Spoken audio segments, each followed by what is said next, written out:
nothing.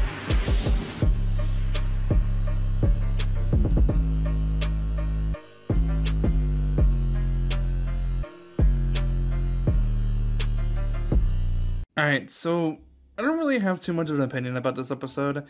It wasn't nearly as interesting for me as it was last week's episode was, but it still had enough to it to where I was like, yeah, I'll still keep watching. It still has a couple of moments in there that are pretty, interesting, and to say the least, and then there are other moments that are like pretty funny and kind of in a really weird way, because within the episode we see Boruto do his sexy jutsu again, and just he has to fucking seduce the guy, and it was really uncomfortable because to get to the point in the episode, they have to go to the Land of Silence. They figure out that, yeah, the Land of Silence isn't really that good of a place, now is it?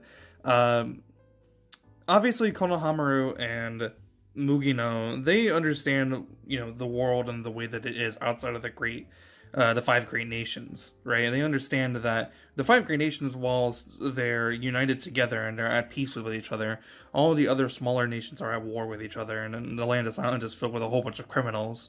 Boruto and Sawada are finally seeing this really for the first time, of what people what must have been like back then during, Naruto Part 1 and Shippuden, I would say. That people weren't really, good. There were any morally good people. People had to do whatever they had to do in order to survive. And these people in the Land of Silence are essentially doing the same thing. Excuse me.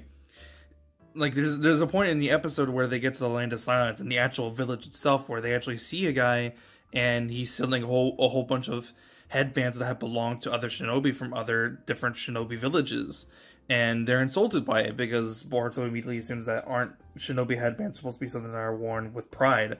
And whilst they are, depending on which village you're from, anything that can get you money and power, no one really cares when you're in a situation like that. People steal constantly. Children are pretty much taught right at birth that they have to steal in order to survive.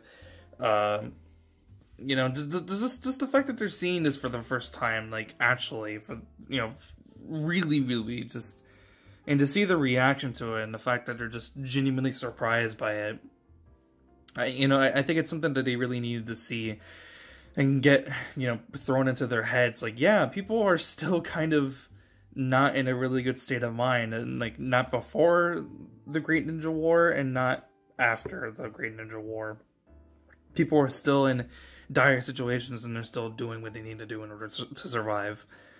Other than that, they keep building upon this mystery within the Hashirama cell, which is still, definitely the most thought-provoking thing about these past few episodes so far, is the ties behind the Hashirama cell, why it was in some other random location within the world, why someone had it, what they were doing with it, what they plan on doing with it now, and now who actually even has it to begin with. Because they found a guy who they thought had maybe some information revolving around the Hashirama cell, and he was a former medical ninja from the Hidden Mist village. They disguise, or Konohamaru does a transformation to disguise himself as him, and he goes and he meets a guy who may or may not have it, or may not be the guy who knows how to get to it, right? So they meet a guy, and they say that his employer sent him.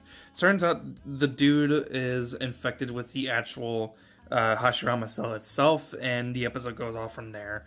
So the mystery continues on further with what they're gonna do with the Hashirama cell, why they have it, how did they get it, why does Victor, why does he want it? Because he's brought up within this episode again, and it seems like he's still really trying to get at this, and he still doesn't have it.